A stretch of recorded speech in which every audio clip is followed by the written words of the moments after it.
Boo, boo, boo, boo, boo. Copyright Nickelodeon. Copy. I am Sebastian, and today I am with my good pal Gianpierre, and today our main topic is gravity.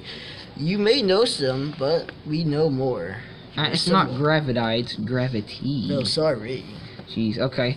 So our first topic is the Smart difference. Alec. Our first topic is between the difference between weight and mass. I said between twice there. Mass is the actual amount of material contained in a body and is measured in kilograms, grams, etc. So, like how he just pointed at me, I have mass.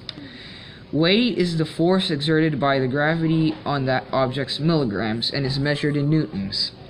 Mass is independent of everything, but weight is different on the Earth, Moon, etc. So, for example, if you are on the Moon or Mars, your weight is reduced because the gravity is weaker, but your mass is still the same.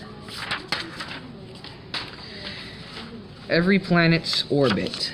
Smaller planets that have less mass may not be able to hold an atmosphere. The sun's gravitational pull keeps our planet orbiting the sun, how the picture shows. And also the moon orbits the earth. The earth always produces the same acceleration on every object, like the moon. If the moon's orbit were to be slowed, the moon will fall to the earth, so that wouldn't be really good. We dead. Yeah, we'd be dead, dude. So, inertia. Isaac Newton compared the acceleration of the moon to the acceleration of objects on Earth.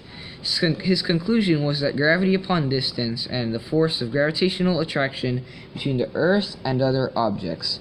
Force caused by the apple's acceleration, gravity, must be dependent upon the mass of the apple.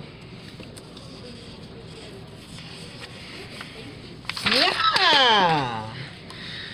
More about the gravitational force. Force. Folks, force. Yeah, same thing, you know. Every object in the universe that has mass exerts a gravitational pull or force on every other mass. The gravitational force of all the planets is what's keeping them on their elliptical path and from falling to the sun. Yeah! Please stop doing that, please. I'm sorry. Okay. Newton's law. In Newton's law of motion is the ways in which motion can be explained. So, first law is law of inertia. An object at rest will remain at rest unless acted upon by an unbalanced force. So, in this occasion, the object at rest is the quarter, dime, whatever you want to call it, penny, even though it's not even bronze. I mean, you know. So it was acted upon by an unbalanced force, which was the hand, which moved the paper, which made the quarter, dime, whatever you want to call it again, drop into the water, fall. Come on. McFarlane. Right. Yeah, well. It's no, McDeal okay. right there, McSir. I think, okay. Keep up the McPuns. Shut up. Okay. Law of acceleration. You Oh, wait. hurt Shut up is a bad word. Never mind. We're not in kindergarten. But You okay. hurt my Law of feelings. acceleration is produced when a force acts on a mass. So, for example, like on the first one, the force, which was the hand, act on this mass, which made the dime, quarter, again, whatever you want to call it. Just make up your mind. Come on, dude. What do you want to call it? I'll call it a Chuck E. Cheese corner. Okay. That's a token? Okay. It's a token. No. Okay.